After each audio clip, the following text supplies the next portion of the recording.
Muy buenos días. La Universidad Nacional Autónoma de México, a través de la Facultad de Economía y la Secretaría de Hacienda y Crédito Público, les dan la más cordial bienvenida a la cátedra La economía mexicana ante los retos globales del 2023. Presiden este acto el doctor Rogelio Ramírez de la O, secretario de Hacienda y Crédito Público.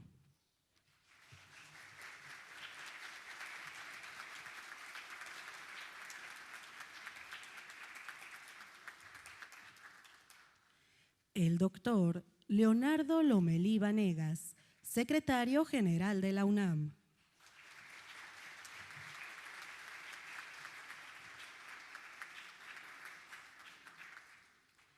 El maestro Eduardo Vega López, director de la Facultad de Economía de la UNAM.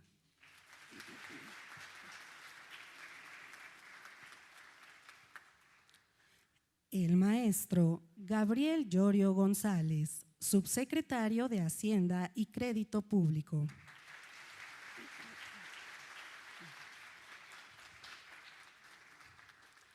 Y el licenciado Enrique del Val Blanco, presidente de la Sociedad de Exalumnos de la Facultad de Economía de la UNAM.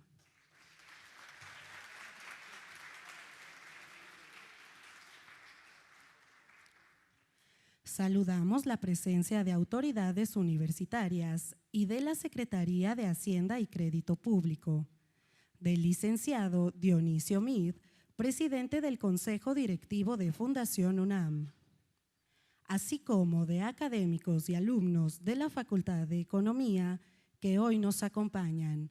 Señoras y señores, sean todas y todos ustedes bienvenidos.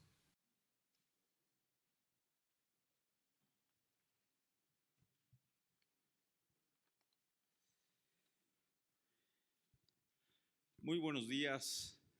La Facultad de Economía de la UNAM está de fiesta académica por tener por cuarta ocasión consecutiva la posibilidad de realizar esta cátedra Secretaría de Hacienda y Crédito Público de la Facultad en este bellísimo espacio, Palacio de la Autonomía. Doctor Rogelio Ramírez de la O, secretario de Hacienda y Crédito Público, muchísimas gracias por el apoyo decidido y la cooperación más que provechosa con nuestra facultad para realizar esta cátedra en nuestra escuela. Doctor Leonardo Lomelí Vanegas, profesor de la facultad, exdirector de la misma, secretario general de la UNAM, muchas gracias por todo su apoyo, siempre decidido y seguro para nuestra comunidad.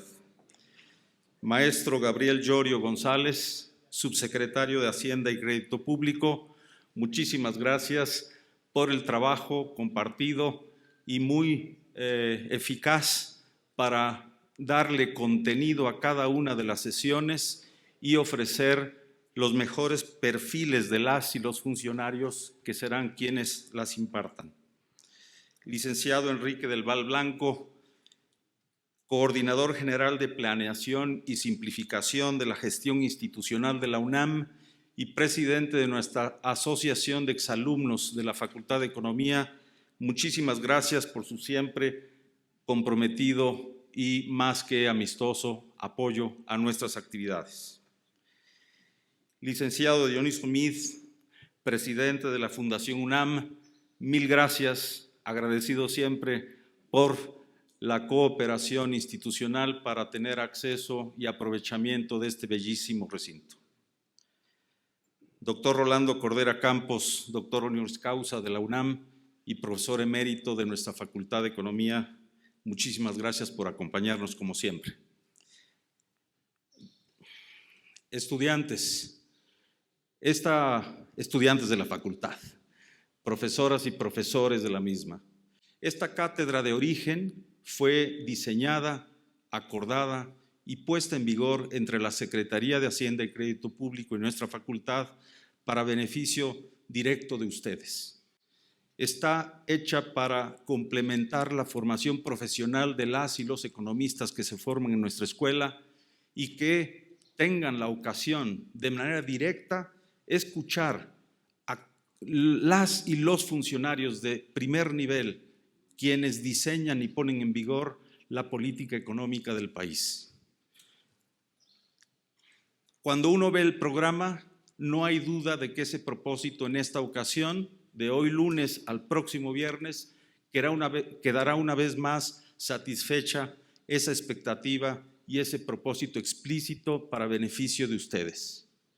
Queremos que nuestras y nuestros estudiantes, economistas en formación, conozcan el ciclo presupuestario completo, cuáles son los diagnósticos macroeconómicos, cuáles son los riesgos y oportunidades globales que enfrenta el país, cuáles son los desafíos internos, estructurales, regionales, industriales, agropecuarios, de servicios, de logística, de financiamiento. Esta cátedra tiene esos énfasis. Cómo se diseña y se pone en vigor la política de ingresos, cómo se diseña y se implementa la política de egresos, cómo se realiza el mejor manejo posible del endeudamiento público del país y cómo, mediante las acciones importantísimas que realiza la Secretaría de Hacienda y Crédito Público, nos ofrece la posibilidad de tender escenarios al futuro para saber qué debemos de hacer hoy desde el punto de vista fiscal, pero también en esta ocasión, debido a que tendremos también la participación del subgobernador del Banco de México, Omar Mejía, y con él y 3 funcionarios de alto nivel de la Secretaría de Hacienda, evidentemente encabezados por el secretario Rogelio Ramírez de Lao. 4 de los 7 ponentes son egresados de nuestra escuela. Señor secretario Rogelio Ramírez de Lao, me da mucho gusto que en esta ocasión tengamos oportunidad de sentarnos juntos a la mesa para compartir visiones. Señor rector, bienvenido.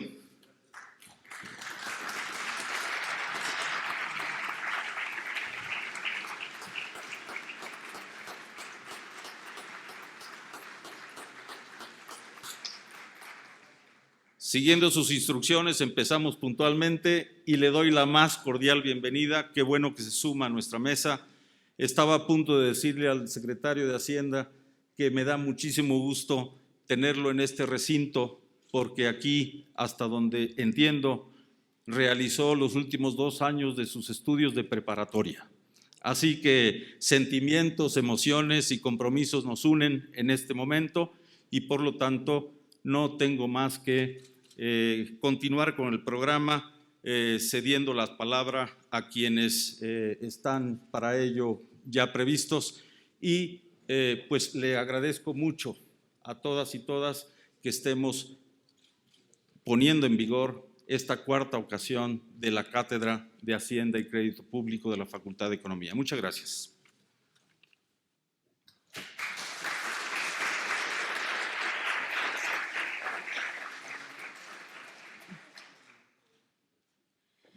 Tiene la palabra el doctor Rogelio Ramírez de Lao, secretario de Hacienda y Crédito Público.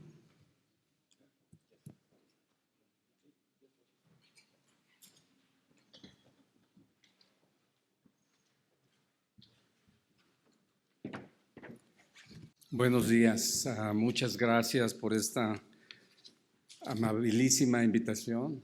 Muchas gracias al rector Graue, muchas gracias a los directivos y miembros del Consejo Universitario y autoridades de la UNAM que están aquí. Les agradezco mucho su hospitalidad y su compañía. Y muchas gracias a todos ustedes, miembros de la comunidad universitaria. Esta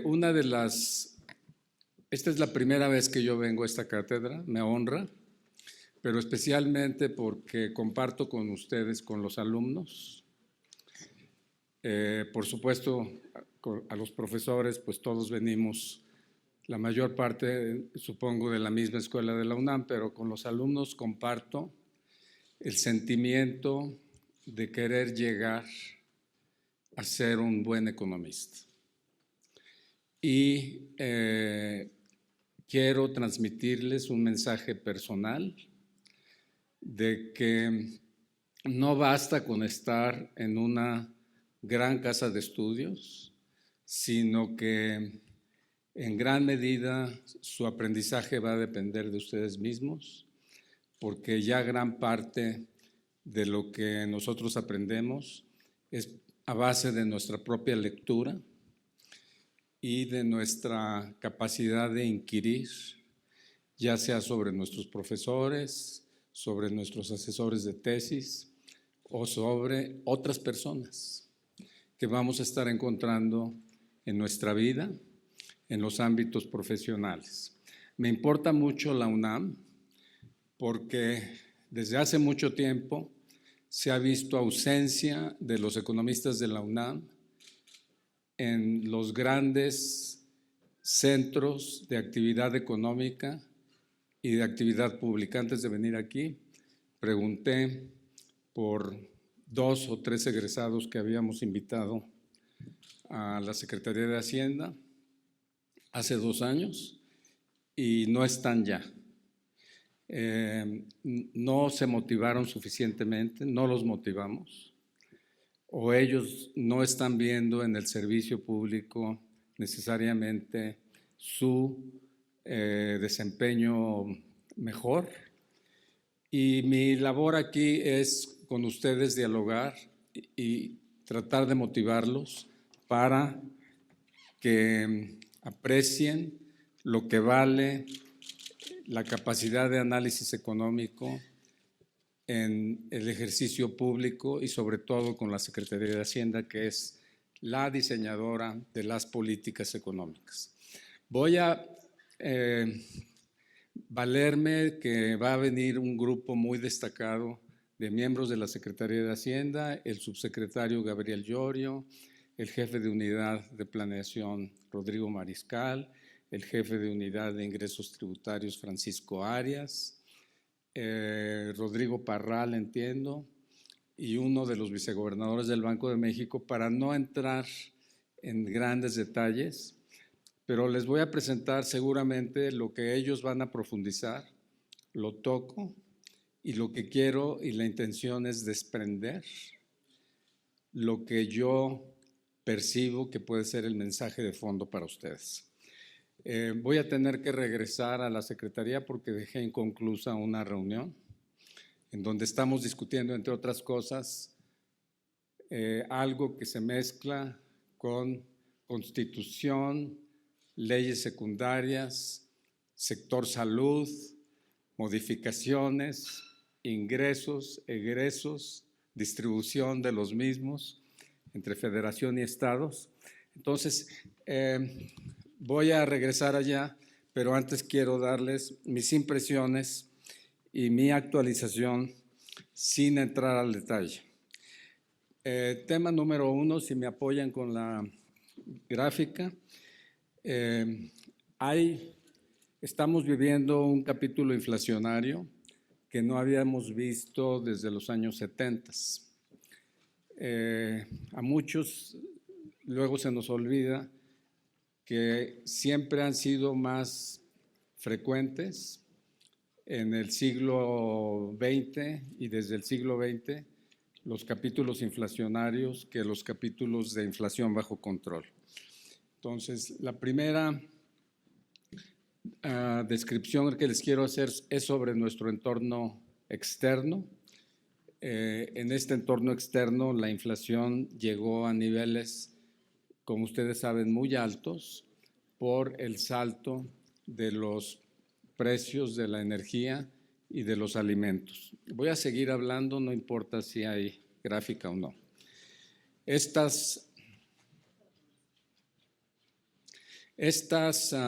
manifestaciones de precios, como no las habíamos visto, para empezar se encontraron con una comunidad económica, no solo en México, en el mundo, en donde no sabían cómo atacarlas.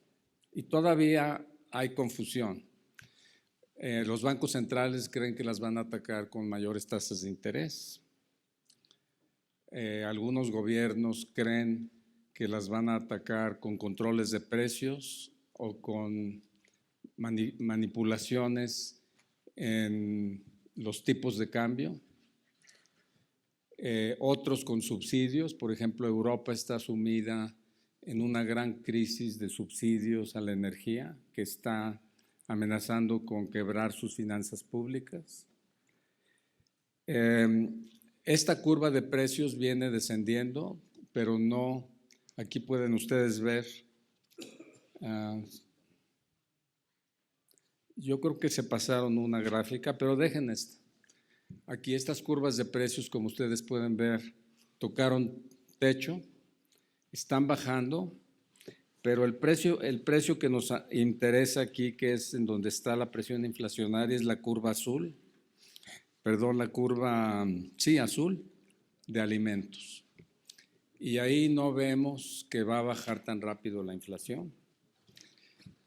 A la derecha estamos viendo cómo, en contraste con alimentos, la capacidad de transporte que está expresada en las barras amarillas está aumentando su disponibilidad y la presión de la cadena global expresada en escasez de productos está desplomándose hacia la izquierda.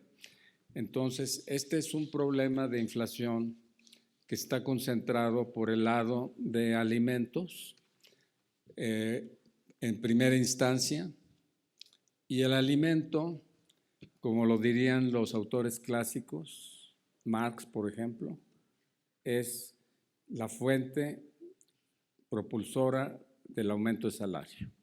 Y el salario en la actividad es lo que se está desviando y la razón por la cual en Estados Unidos, por ejemplo, lo quieren atacar con mayor tasa de interés, es decir, enfriemos la economía para que caiga el empleo, para que al caer el empleo bajen los salarios o se modere la inflación salarial, se controle la inflación. Entonces, es muy delicada la inflación de alimentos. La siguiente. Aquí estamos viendo la recuperación de la economía. El Producto Interno Bruto, como ustedes ven, en el año 2021 creció 4.9%, porque rebotó de una caída de 8.5% el año anterior. ¿Sí? Entonces, como cayó en exceso, una vez que se fue superando la pandemia en 2021 saltó 4.9%, pero lo interesante es que se ha mantenido a pesar de que esta capacidad de crecimiento se ha ido agotando en otras economías. Estados Unidos, por ejemplo, ya está mostrando señales de debilitamiento. Aquí en la gráfica del medio ustedes pueden ver cómo nuestro ingreso por turismo está fuera de proporción, y en la curva verde están ustedes viendo cómo el ingreso por turismo está bastante arriba, y eso nos dice un mensaje. Entonces aquí hay que encontrar qué pasa con el ingreso por turismo.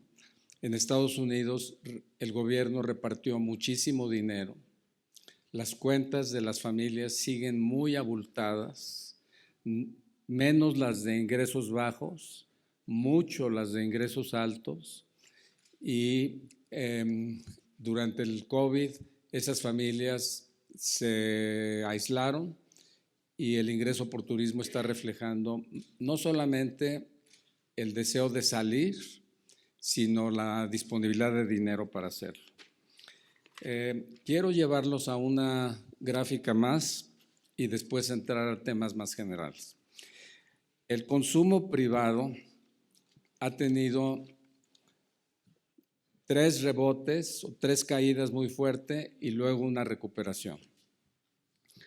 En el año 95 la economía se desplomó, por lo que ustedes quizás recordarán o no, que fue una economía que estaba en gran déficit de balanza de pagos y en un déficit fiscal que estaba oculto en la banca de desarrollo, que era un déficit que se llamaba por intermediación financiera.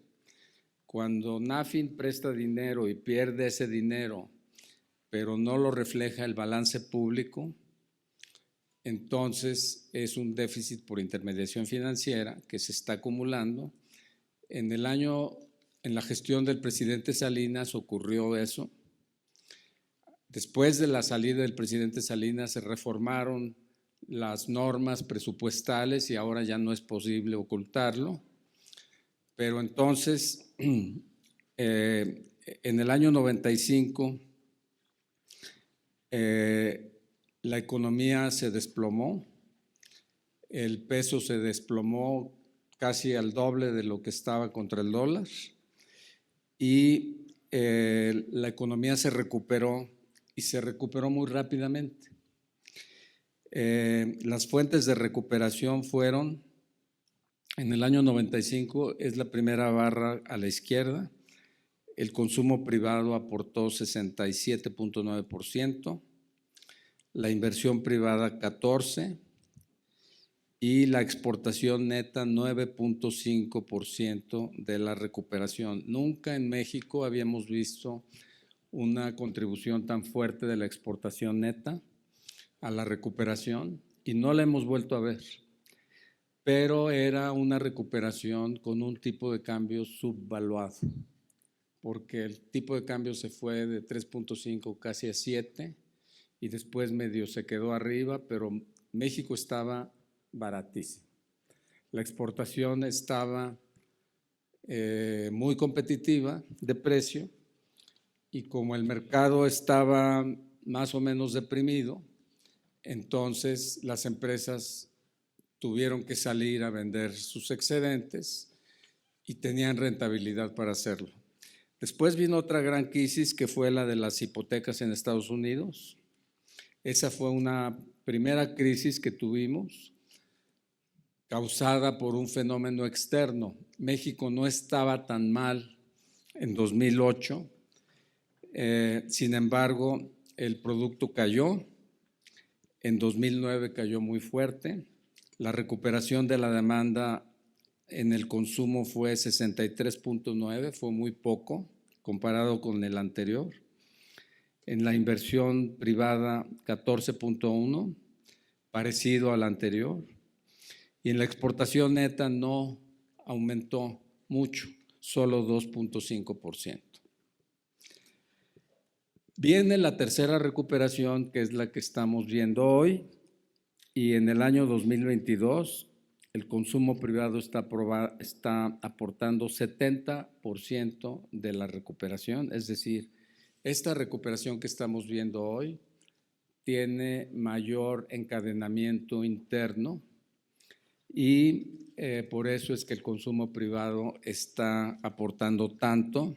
Esa diferencia entre 63, 67 y 70 es enorme, ¿sí? Si toman ustedes en cuenta que son recuperaciones en un volumen de 28, 30 billones de pesos de Producto Interno Bruto en valor nominal. La inversión privada, vean ustedes cómo está aportando mucho más que en las recuperaciones anteriores, lo cual ya es un primer cuestionamiento al estereotipo de que en esta administración se ha desincentivado la inversión privada. Los datos no muestran eso. Los datos están mostrando que la inversión privada está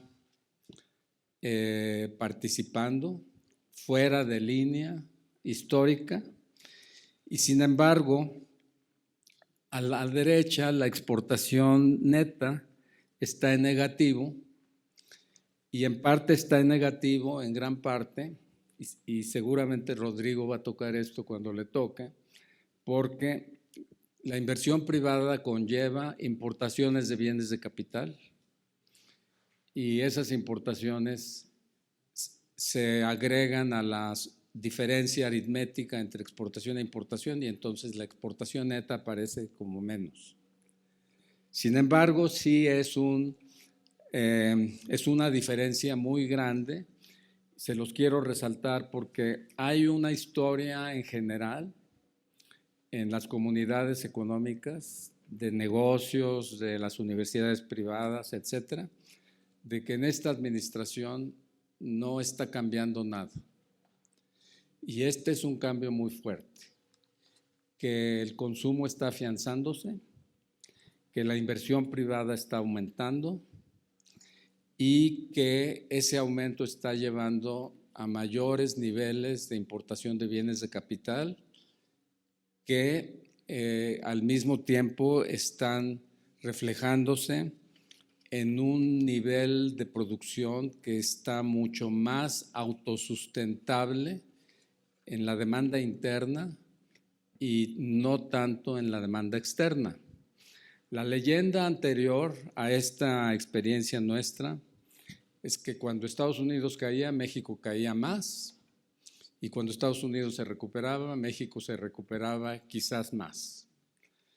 Que nuestro motor era la exportación, que la exportación era de poco valor agregado, que estas historias se han quedado casi como cassette pegado en la mente de muchos economistas y creo que ya es un momento para que entremos más a los datos y por eso es mi principal motivación con ustedes como estudiantes de inquirir más. Voy a saltar varias gráficas adelante porque quiero mostrarles un mapa de la República Este en donde está la señalización de cuál es el énfasis geográfico de la inversión pública. Aquí estamos hablando de que era la inversión privada la que se recuperó, pero lo que hemos soslayado en esta presentación hasta ahorita es ¿y qué ha pasado con la inversión pública? Otra historia que tienen el consenso económico es que la inversión pública está en grandes proyectos, que son elefantes blancos, que están nada más creando cierta actividad, que no están abriendo realmente vías de crecimiento sustentable. Aquí todo el norte está definido como un área, a la izquierda, en Sonora, estamos invirtiendo fuerte en energía renovable. Inauguramos la primera etapa de una planta solar que va a ser la más grande de América Latina, que va a tener energía de sobra para la región de Sonora. Entonces, ¿por qué estamos invirtiendo tanto, casi como va a ser un mega esa planta? ¿Por qué tanto en una región que no demanda tanto? Bueno, porque es una región fronteriza de más de 500 kilómetros con Arizona y Arizona va a ser la sede principal en la legislación americana y en la política económica de los Estados Unidos para dar entrada a la producción de semiconductores, que Estados Unidos tiene un gran proyecto de repatriar su producción de China a Estados Unidos. Entonces nosotros con el Plan Sonora estamos ubicándonos en un nuevo renglón de complementación productiva con Estados Unidos y estamos aprovechando la oportunidad para hacer inversión en energía renovable, que esa es otra historia, que México no invierte en energía renovable, que estamos atorados con Pemex y la Comisión Federal de Electricidad, que ahí nos estamos atorando. Y aquí lo que estamos viendo es que la inversión pública tiene, con todas las limitaciones, y ahorita les voy a mostrar una limitación, tiene un enfoque estratégico. Los estados del norte todos estos estados del norte que están mostrados en verde, estamos invirtiendo fuerte en carreteras, en incentivos fiscales y en modernización de las aduanas. Las aduanas no habían recibido inversión durante mucho tiempo y ahora tenemos un plan de modernización. No solamente nos está pagando porque nos está permitiendo capturar el contrabando de combustibles, lo que llaman huachicol, sino otros contrabandos, o que cualquier otra legal, y por supuesto voy a estar vendiendo en las gasolineras, ¿sí? Entonces, eso es una fuga de recursos enorme que se ha venido atacando y ahora lo estamos atacando en esta etapa y en este aspecto únicamente, no voy a profundizar en qué más, con la modernización de las aduanas. La modernización implica nuevos equipos de scanning para el paso de carga. Después vemos todo lo que está abajo, en el sureste, el sur y la península de Yucatán. Y aquí tenemos dos grandes obras. Uno es el corredor interoceánico que conecta al Pacífico con el Golfo de México, en la parte más estrecha de tierra de todo el continente americano, la más estrecha de tierra, de poco menos de 300 kilómetros, en donde se conectan dos puertos. Uno ya es el puerto de mayor altura en el continente, que es Salina Cruz. Se ha tenido que hacer mucha inversión de dragado, un rompeolas, también obra costosa, modernización de aduanas y del otro lado Coatzacoalcos. En los años 70, el gobierno, que entonces invertía mucho también, o sea, no hemos vuelto a invertir en México como se invertía desde los años 70, 80, no, hasta los 70, como ahora lo estamos haciendo. Entonces, en esos dos puertos se creó una gran base de industria petroquímica que ya perdimos, pero queda algo de industria de capacidad de refinación porque hay dos refinerías en donde hay que invertir en plantas coquizadoras para que salga gasolina en lugar de combustóleo. Todo eso está costando mucho dinero y todo eso está ligado al proyecto de incorporar al sureste, al resto de la República. Algo que todo el mundo sabíamos es que cuando se firmó el Tratado de Libre Comercio con Estados Unidos, todo el centro norte de México se ligó a ese tratado y floreció Querétaro, Jalisco, Chihuahua, Guanajuato, Coahuila como productores automotrices, exportadores a Estados Unidos, y se dejó al sureste afuera. Y este es un esfuerzo por incorporar al sureste, no solamente porque es parte nuestra, sino porque nos va a dar una gran reserva territorial incorporada a una masa de actividad económica que la va a hacer más grande y en donde hay mano de obra y agua. Y eso nos va a estar aumentando el producto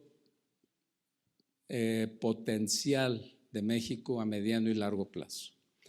Entonces, incorporar al sureste implica estar expandiendo la frontera productiva de México en todo sentido. Claro, son proyectos que van a tomar más de 6 años, pero nos sentimos relativamente confiados que estos proyectos de inicio van a alcanzar suficiente grado de desarrollo como para perdurar y ser llevados a su siguiente etapa por la siguiente administración. En la siguiente, y aquí voy a terminar y nada más entro a un capítulo final. Aquí estamos viendo tres tendencias. En la primera vemos el gasto presupuestal en desarrollo económico y cómo viene cayendo desde 2013 con un pico ahí temporal, pero viene cayendo, viene en tendencia de caída hacia la derecha. La curva negra que se desprende en el año 2019 es la nuestra. Esa es nuestra aportación a la tendencia. Esa es la forma como entramos a romper esa tendencia. Y lo estamos haciendo con gasto presupuestal. No estamos tomando deuda del mercado para hacer esto. Y ahorita les entro al razonamiento de por qué no estamos tomando deuda. Entonces, el gasto en desarrollo económico se rompió la tendencia. Estamos haciendo un verdadero esfuerzo presupuestal por elevarlo. Gasto en desarrollo social. Ahí ven que iba en una línea horizontal, alrededor de 3% del Producto Interno Bruto. Ahorita lo hemos llevado a 3.9% del Producto Interno Bruto. Aquí hay otra historia. Esta sí no es en la UNAM o no la escucho en la UNAM, pero es una historia económica de que por qué gastas en subsidios y en desarrollo social si lo que necesita la gente es que la inversión privada cree empleo y les dé empleo. ¿Por qué les das subsidio? Y esa era, digamos, una forma de argumentación para administrar escasez de recursos presupuestales y para decir, pues mejor invierte en empleo, apoya a los pymes. Y la razón es que después de que vimos la pandemia y ahora vamos a las reuniones internacionales y lo que escuchamos es que todos los países están haciendo una inversión verdadera en reforzar sus sectores de bajo ingreso, en algunos casos en grados extremos, o sea, están pensando en cosas de permanencia de ingreso y de ingreso mínimo. Y nosotros lo que hemos hecho aquí es reforzar con programas sociales y ya hicimos la cuenta. Lo que nosotros hemos invertido en programas sociales es menos de la cuarta parte de lo que invirtió Estados Unidos en repartición de subsidios durante el COVID y en los años que siguieron al COVID. Entonces es un uso mucho más eficiente, pero sí hay que reconocer que se requieren programas sociales cuando va uno a gestionar un periodo de 6 años.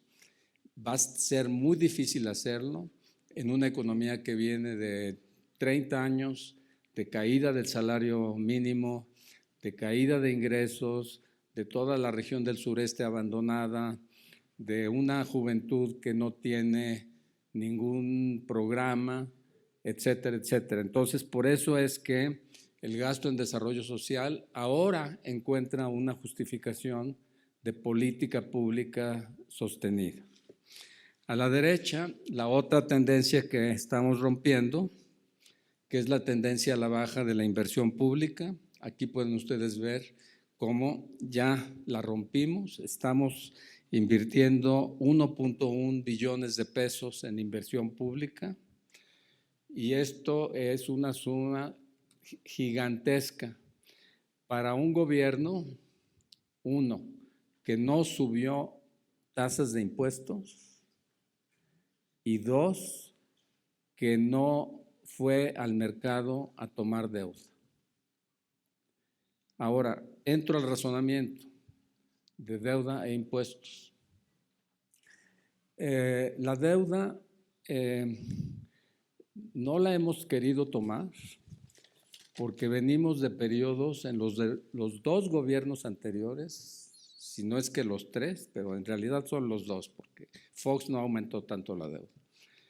Pero los otros dos la aumentaron, uno en 7 puntos y otro en 8.5 porcentuales del Producto Interno Bruto Entonces, entre los dos, 15 puntos del Producto Interno Bruto, nosotros la tomamos en 45, entonces estaba en menos de 30 puntos del Producto Interno Bruto.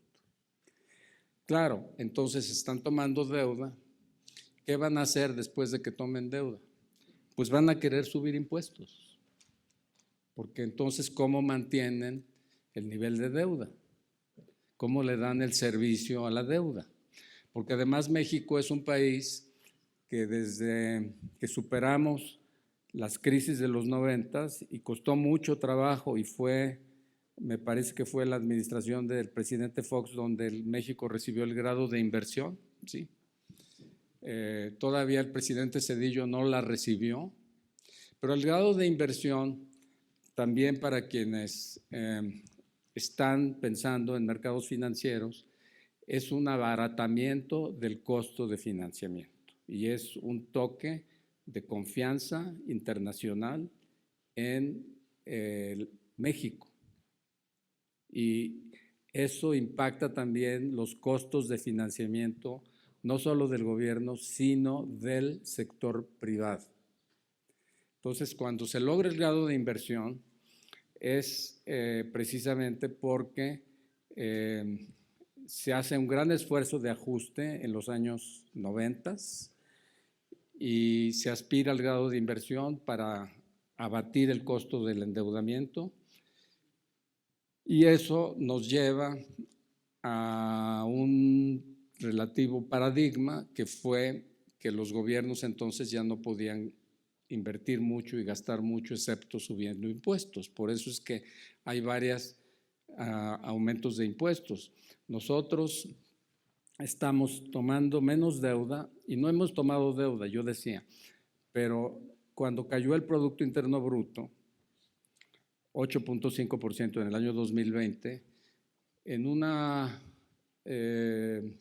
suma en donde en el nominador ustedes tienen deuda y en el denominador tienen Producto Interno Bruto y el producto se les cae, pues entonces el valor de ese coeficiente sube y entonces la deuda sube, ¿sí?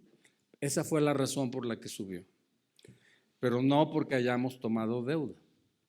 Entonces, aún así, con esa caída de 8.5, la deuda nosotros la hemos manejado mucho menos que la de los dos gobiernos anteriores, y en los dos gobiernos anteriores los dos aumentaron impuestos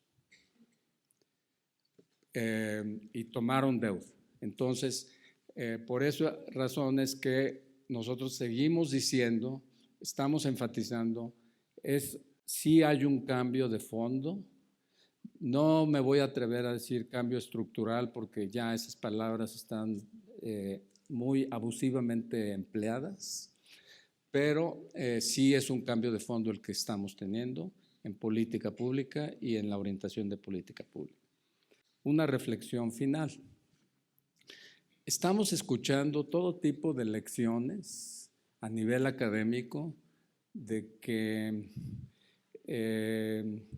los estudiantes están leyendo textos, están escuchando conferencias, lecturas, y creo yo que necesitamos ser más inquisitivos ya como estudiante.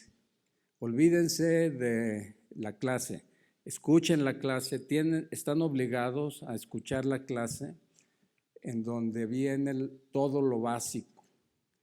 Pero vean, por ejemplo, ahorita un solo tema que nos viene a la mente, tasa de interés.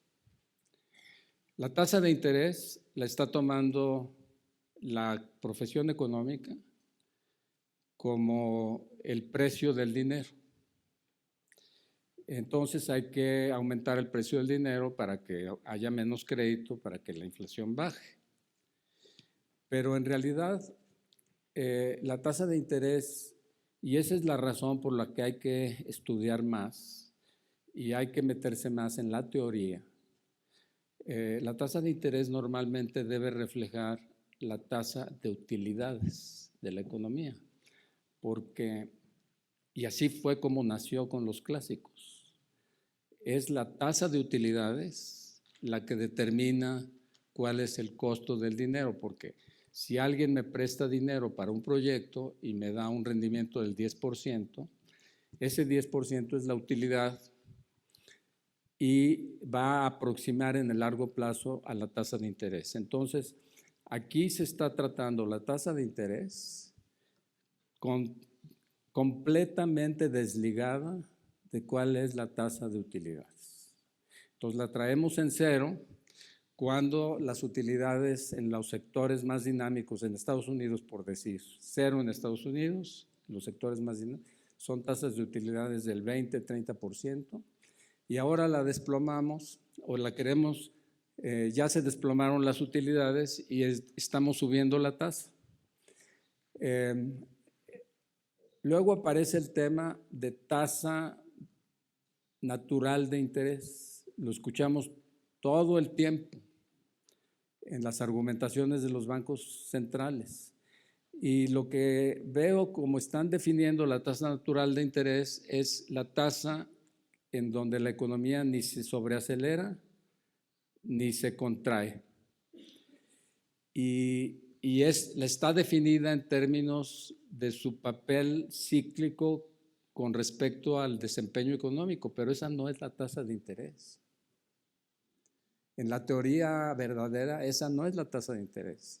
Entonces, quiero nada más dejarles este ejemplo para que nos demos todos cuenta que sí estamos obligados como economistas a entrar más en serio a la verdadera teoría, pero sí estamos obligados a aprender lo nuevo, los modelos, incluso la economía neoclásica, que le llaman neoclásica, no la vamos a poder superar si no la aprendemos bien. Fue la razón por la que Keynes pudo hacer su teoría general, porque aprendió muy bien la teoría neoclásica, él le llamaba clásica, de su profesor Alfred Marshall, que fue su gran maestro. Pero no podría haber hecho la teoría general si no hubiera dominado la teoría neoclásica de su profesor. Entonces, les agradezco mucho su atención. Muchas gracias. Hasta luego.